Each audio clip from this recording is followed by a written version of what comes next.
এখন তো মত প্রকাশের স্বাধীনতা কি, যান বাঁচানোর স্বাধীনতাও থাকছে না। তারেক যে কাজটা করতে সক্ষম হয়েছিলেন, যে নতুন নেতৃত্বের সঙ্গে অভিজ্ঞ নেতৃত্বের মাঝখানে একটা মেলবন্ধন করতে চেয়েছিলেন, যেটা আগের সরকার প্রতি মুহূর্তে একটা ফাটল ধরানোর চেষ্টা করেছিল। তারেক জিয়া খুব ধৈর্যের সঙ্গে সেই জায়গায় তিনি একটা মেলবন্ধন করেছিলেন। বিএনপির রাজনীতি নিয়ে আমাদের আর একটা ব্যাখ্যা আছে। বিএনপি কী ধরনের রাজনীতি করে, আমরা বাসদ কোন ধরনের রাজনীতি করি, সেটা আমাদের কোন জায়গাটায় বিরোধ।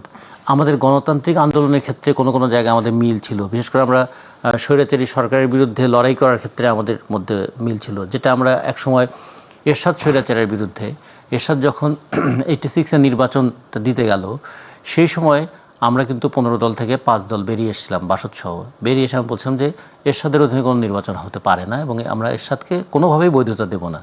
সেই সময় কিন্তু 5 দলের সঙ্গে 7 দল, মানে বিএনপির নেতৃত্বাধীন 7 দলের আবার এই জায়গায় একটা রাজনীতির ঐক্য ছিল যে আন্ডার এরশাদ নো ইলেকশন, এই প্রশ্নে আমরা কিন্তু আবার রাস্তায় ছিলাম।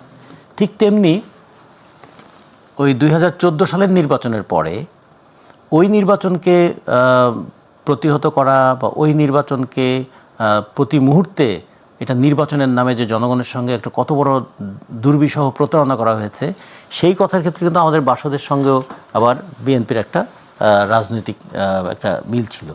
কিন্তু বিএনপি একটা বুর্জোয়া শ্রেণীর দল, আমরা একটা শ্রমজীবী মানুষের দল, এই ক্ষেত্রে আমাদের রাজনৈতিক আদর্শের অনেক পার্থক্য আছে। ভবিষ্যতে এই পার্থক্যগুলো হয়তো আরও দৃশ্যমান হবে। কিন্তু তা সত্ত্বেও রাজনীতিতে একটা রাজনৈতিক সংস্কৃতি থাকে না। যেমন দুদুভাই, আমরা যখন একসঙ্গে ছাত্র রাজনীতি করেছি, দুদুভাই আমাদের, তখন দুদুভাইকে কিন্তু আমরা নেতা হিসেবেই জানতাম এবং এখনও খেয়াল করে দেখবেন যে দুদুভাইয়ের সঙ্গে আমরা বসি, তখন এতখানি সৌজন্যতা অন্তত থাকে যে দুদুভাইকে আমরা দুদুভাই বলেই কিন্তু মনে করি। তিনি একটা দলের নেতা, আমিও একটা দলের প্রতিনিধিত্ব করি, কিন্তু দুদুভাইকে আমরা দুদুভাই বলি, যেটা এখনকার রাজনীতিতে, রাজনৈতিক শিষ্টাচার, এখনকার রাজনীতিতে সেটা কিন্তু মনে হয় যে কাউকে অপমান করা, কাউকে তাচ্ছিল্য করা, এটা অনেক সময় হচ্ছে যোগ্যতার ব্যাপার। আমরা বিশেষ করে এইবারের অভ্যুত্থানের পরে, অভ্যুত্থান যাদেরকে কেন্দ্র করে মানুষের আবেগটা কেন্দ্রীভূত হয়েছিল, তাদের ব্যবহার, তাদের বক্তব্য, তাদের আচরণ, তাদের বডি ল্যাঙ্গুয়েজ এমন ছিল যে মানুষকে তো বটেই, প্রতিপক্ষকে কতভাবে হেয় করা যায় তার একটা প্রতিযোগিতা নেমেছিলেন। তাদের মুখের ভাষা অথবা তাদের দেহের ভঙ্গি, সেই জায়গায় একটু খেয়াল করে দেখবেন যে আমাদের কিন্তু বিশেষ করে 90-এর অভ্যুত্থানের সঙ্গে যে যারা ছিলেন তাদের মধ্যে এখনও দলের পার্থক্য আছে, চিন্তার পার্থক্য আছে।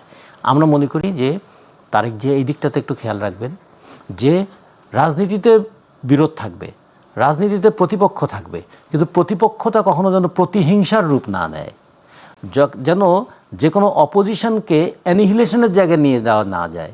যে অপোজিশন তো থাকতেই পারে একটা চিন্তা, যেমন আমরা 3 জন এখানে আছি, সব বিষয়ে কি আমরা 3 জন একমত হব না, কিন্তু এইটুকু তো অন্তত ডেমোক্রেটিক কালচারটা আমাদের থাকবে। আপনার মতটা আমি শুনবো, আমার মতটা আপনি শুনবেন, আমার মতটা আপনি গ্রহণ নাও করতে পারেন, কিন্তু আপনি শুনবেন। আমাদের বাংলাদেশের রাজনীতি থেকে এই জিনিসটা হারিয়ে গিয়েছিল এবং সাম্প্রতিক সময়ে যে ভয়াবহ একটা বিপদের মধ্যে মানুষ আছে, এখন তো মত প্রকাশের স্বাধীনতা কি, যান বাঁচানোর স্বাধীনতাও থাকছে না।